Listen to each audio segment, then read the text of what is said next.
Hello my dear students, मैं चिंजन एक बार फिर आपके अपने चैनल इंग्लिश वर्जन में आपके लिए हाजिर हूँ। और जैसा कि आप जानते ही हैं, काफ़ी एक लंबे गैप के बाद वीडियो आ पा रही हैं। उसका रीज़न है बोर्ड एग्ज़ाम और कॉपियाँ चेक हो रही हैं, तो इस चक्कर में थोड़ा टाइम लग रहा है। But I will try my best to bring fastest videos. मैं आपके लिए जल्दी जल्दी वीडियोज़ लेकर आऊँ। और इससे पहले वीडियो में मैंने आपको ड्रामा की फॉर्म्स ऑफ ट्रेजेडी और फॉर्म्स ऑफ कॉमेडी डिस्कस की थी, और कुछ other forms of drama, novel, ये सब चीज़ें हम इस वीडियो में डिस्कस करेंगे। उसके बाद आगे कंटिन्यू करेंगे, आगे और वीडियोस पे कंटिन्यू क्या क्या पढ़ाएंगे, क्या क्या देखेंगे। ठीक है, तो बिना टाइम वेस्ट करते हुए आगे बढ़ते हैं और देखते हैं हमारी next other forms of drama में क्या क्या है। आपको दिखाई दे रहा है बोर्ड पर सबसे पहला पोएटिक ड्रामा और verse drama.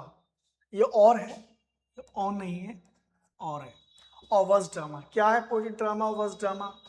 In poetic drama dialogues are written in verse, verse में लिखे जाते हैं। Which in English is usually, और इंग्लिश में अगर लिखेंगे इंग्लिश ड्रामा होंगे तो वो वर्स होंगे क्या? Blank verse. डिस्कस कर चुके हैं। However the heroic dramas of English restoration, जो रेस्टोरेशन टाइम के जो इंग्लिश ड्रामास थे वो लिखे गए थे किसमें? हेरोइक कपलेट्स में। ये होते हैं पोएटिक ड्रामा और वर्स ड्रामा। क्लोसेट ड्रामा, ये लिखा जाता है इन ड्रामेटिक फॉर्म में विद डायलॉग के साथ, और एक पर्टिकुलर सेटिंग्स होती हैं इसमें, स्टेज डायरेक्शंस होते हैं, और इंटेंडेड, मेन चीज फोकस कीजिए इस पर, इंटेंट किया जाता है, मेन फोकस होता है किस पर? रीड पर, पढ़ने पर। परफॉर्म से ज़्यादा किस पर? रीड करने पर फोकस होता है। परफॉर्म कम किया जाता है, रीड ज़्यादा किया जाता है। इसे बोलते हैं क्या? Closet drama. मिल्टन का सैमसन एगोनिस्ट, सेलिस का प्रोमेथियस अनबाउंड, और हार्डीज का डायनेस्ट, ये सब क्या है? क्लोसेट ड्रामा है। कई बार एग्जांपल ऐसे भी आ जाता है, which of this following is not a closet drama और इज अ क्लोसेट ड्रामा। तो उनमें आपको ये ऑप्शंस ध्यान रखने हैं, ये एग्जांपल ध्यान रखने हैं। उसके बाद है lyrical drama, is the form on an ancient Greek play. ठीक है, फॉर्म है एंशियंट ग्रीक प्ले, इसमें एक्शन होता है, डायलॉग होता है, म्यूजिक होता है, और कोरल सॉन्ग्स होते हैं। एग्जाम्पल प्रोमेथियस अनबाउंड बाई शैली, ये भी एक लिरिकल ड्रामा है। आप जानते ही हैं पीवी शैली को एक लिरिक पोइट कहा जाता है, और उनका जो वर्क है famous Prometheus Unbound, it is called lyrical drama. Next है मास्क। मास्क बोलते हैं, जॉन मिल्टन का फेमस वर्क था मास्क कॉमर्स। ठीक है, was an elaborate form of court entertainment. Entertainment होता है court, that combined poetic drama, जो पोएटिक ड्रामा कंबाइन करता है किससे? Music, song, dances, splendid costuming and stages spectacles. और द बेस्ट एग्जांपल आपको एक ही मिलेगा, मिल्टन्स का कॉमर्स, इसलिए इसमें लिखा हुआ है। अब आते हैं नॉन फिक्शन पोर्शन पर। नॉन फिक्शन का मतलब जो फिक्शनल नहीं है, मतलब जो रियल है। ठीक है, ऐसे। अब ऐसे आप जानते ही हैं, ऐसे जनरली पीस ऑफ राइटिंग, सब जानते हैं ऐसे क्या होता है। पीस ऑफ राइटिंग होता है जो देता है ऑथर्स की ओन आर्ग्यूमेंट। हम भी अगर लिख रहे हैं तो हमारे खुद के विचार होते हैं ऐसे में। एसेज हैव ट्रेडिशनली बीन सब क्लासिफाइड, ध्यान रखिएगा, ऐसे को परंपरागत तौर पर दो भागों में बांटा गया है, एक फॉर्मल और दूसरा क्या है? इनफॉर्मल। फॉर्मल एसेज लिखे जाते हैं according to formal instructions in proper way, proper way में लिखे जाते हैं फॉर्मल एसेज। और इनफॉर्मल एसेज क्या होते हैं? विदाउट एनी इंस्ट्रक्शन लिखे जाते हैं। टाइप्स ऑफ ऐसे क्या है वो देखिए। नरेटिव ऐसे, सी बात है, नरेटिव ऐसे है तो कैसे होंगे? नरेशन होगा इसमें, in which there is an explanation of something, किस चीज की क्या होती है? इनमें एक्सप्लेनेशन होती है। परसुएसिव ऐसे, रिटर्न लिखे जाते हैं किसी को लुभाने के लिए, किसी को मनाने के लिए, to convince someone on any topic, किसी भी टॉपिक पर लुभाने के लिए जो ऐसे लिखे जाते हैं उन्हें बोलते हैं परसुएसिव ऐसे। थर्ड ऐसे है आर्ग्यूमेंटेटिव ऐसे, जो लिखा जाता है, आर्ग्यू दिखाई दे रहा है, argue, to argue on some topic और इशू, किसी इशू पर या किसी टॉपिक पर आर्ग्यू, बहस करने के लिए जो ऐसे लिखे जाते हैं उन्हें बोलते हैं आर्ग्यूमेंटेटिव ऐसे। उसके बाद है, ये ध्यान रखिए, इंपॉर्टेंट पॉइंट है, नोट, द फ्रेंच राइटर मॉन्टेग्न को कहा जाता है क्या? द फादर ऑफ ऐसे। ऐसे का जनक कहा जाता है किसको? फ्रेंच राइटर है मॉन्टेन। ये फ्रेंच राइटर, फ्रेंच को ध्यान रखिए, और मॉन्टेन को। वाइल वेकन, वेकन को कहा जाता था फादर ऑफ इंग्लिश ऐसे, और इंग्लिश ऐसे का पिता जनक किसे कहा जाता है? फ्रांसिस बेकन, नाम सुना होगा आपने। और चार्ल्स लेम, पीजीटी में के लिए इंपॉर्टेंट है, द प्रिंस ऑफ इंग्लिश ऐसे। ये प्रिंस है इंग्लिश ऐसे के, फादर इंग्लिश ऐसे के फ्रांसिस बेकन, और फ्रेंच राइटर मॉन्टेन फादर ऑफ ऐसे हैं। उसके बाद नोवेल पे आते हैं। नोवेल भी फिक्शन पोर्शन का ही वो है, जेनर है।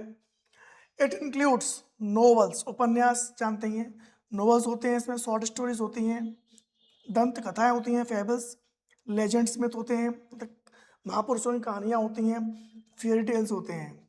नोवेल क्या है? The term novel is derived from the Italian, ध्यान रखना कहाँ से लिया गया है? इटालियन वर्ड नोवेला से। इसका मतलब क्या होता है? अ न्यू थिंग, कोई नई चीज, एंड अ वर्क, और ये वर्क कम से कम कितने वर्ड्स का होता है? 17,500, 17,500, बट अंडर 50,000, मतलब 17,000 से लेके 50,000 तक के बीच का एक वर्क होता है, जिसे हम क्या बोलते हैं? नोवेल, फिक्शन होता है। In England the seeds, England में जो इसकी जो बीज थे फर्स्ट नोवेल के, are found in prose, prose में पाए गए, प्रोज रोमांस में। जॉन डिलीज का इफ्यूज 1578 में लिखा गया। हेनरी फील्डिंग को कहा जाता है क्या? Is considered the father of English novel. इनको इंग्लिश नोवेल का क्या कहा जाता है? फादर कहा जाता है हेनरी फील्डिंग को। फॉर्म्स ऑफ नोवेल डिस्कस करेंगे। पहला है पिकारेस्क नोवेल। पिकारेस्क नोवेल है derived from Spanish word, important है, ध्यान रखना, स्पेनिश वर्ड से लिया गया है पिकारो। इसका मीन क्या होता है? रॉक, मतलब उजड, बेकार, रॉक टाइप के लोग जो होते हैं उन्हें बोलते हैं, और उन्हीं से इंस्पायर है पिकारेस्क नोवेल। उसके बाद next point, the Gothic novel. Gothic, Gothic का मतलब गॉथ से लिया गया है, गॉथ मतलब हॉरर, भूत। Was the pre romantic novel of terror, terror के नोवेल कहे जाते हैं भय के। Historical novel, Walter Scott is the father of historical novel. Main point है, ध्यान रखिएगा, हिस्टोरिकल नोवेल के पिता किसे कहा जाता है? वॉल्टर स्कॉट को। द रियलिस्टिक नोवेल, प्रोडक्ट होते हैं किसके? रियलिज्म पर, जो रियलिज्म को दिखाते हैं। रीजनल लेवल, आप नोवेल आप जानते ही हैं, थॉमस हार्डी इसमें फेमस रहे हैं, ठीक है। थॉमस हार्डी रीजनल नोवेल, मतलब क्षेत्र की जो आसपास की नोवेल होते हैं उन्हें कहा था regional novel. Is one of series of novels in which the settings is a particular region, मतलब कोई एक जगह, एक विशेष तौर पर जगह को इंडिकेट किया जाता है, जगह दिखाई जाती है, ठीक है। Of common culture, common culture होता है, बैकग्राउंड होता है, इंटरेस्ट होता है। जैसे हार्डी इंग्लैंड में एक रीजनल नोवेलिस्ट कहे जाते हैं, नारायण, आर के नारायण इंडिया में, और विलियम फॉकनर अमेरिका में। ये सब क्या है? रीजनल नोवेल है, इन्होंने रीजनल नोवेल लिखे हैं, इसलिए रीजनल नोवेलिस्ट कहे जाते हैं, बेस्ट है। इसमें इंग्लैंड में हार्डी है, इंडिया में नारायण है, और अमेरिका में क्या है? William Faulkner. उसके बाद है number 6, the psychological novel. Psychological novel नाम से मालूम पड़ रहा होगा, इज ऑल्सो कॉल्ड, ध्यान रखना, most important term, stream of conscious novel. इन्हें स्ट्रीम ऑफ कॉन्शियस नोवेल भी कहा जाता है, ठीक है। एक फ्रेज था जो यूज किया था, stream of conscious phrase use किया था किसने? यूज्ड बाय विलियम जेम्स के द्वारा in his principles of psychology. ये उनकी क्या थी? एक बुक थी, प्रिंसिपल्स ऑफ साइकोलॉजी, जिसमें उन्होंने टर्म यूज किया स्ट्रीम ऑफ कॉन्शियसनेस, ठीक है, जिसको हम क्या बोलते हैं? Psychological novel. उसके बाद है next epistolary novel, Samuel Richardson का पामेला, ठीक है, और वर्च्यू रिवॉर्डेड 1740 में लिखा है, is regarded the first epistolary novel in English. Epistolary novel कहे जाते हैं, एक तरीके से पत्राचार वाले नोवेल होते हैं, छोटे होते हैं, ठीक है। सैमुअल रिचर्डसन का पामेला है, और वर्च्यू रिवॉर्डेड जो माना जाता है क्या? Epistolary novel in English. Fantasy आप जानते ही हैं, a sort of fictional utopia. हर किसी की फैंटेसी होती है कि, मगर वो क्या होती है? अनअचीवेबल होती है, उसे पूरा नहीं कह सकता, वो बस फैंटेसी होती है, मतलब हाई इमेजिनेशन, ठीक है। इसी के साथ ये आपका ड्रामा, नोवेल, ऐसे जो छोटे पॉइंट्स थे इम्पोर्टेंट नहीं है, मगर जो चीज़ लिखाई है वो काफ़ी इम्पोर्टेंट है। ये कंप्लीट हुआ। अगली वीडियोस में देखिए आपके लिए क्या लेके आते हैं, हो सकते हैं मूवमेंट्स लेके आएँ। ठीक है, थैंक यू, धन्यवाद।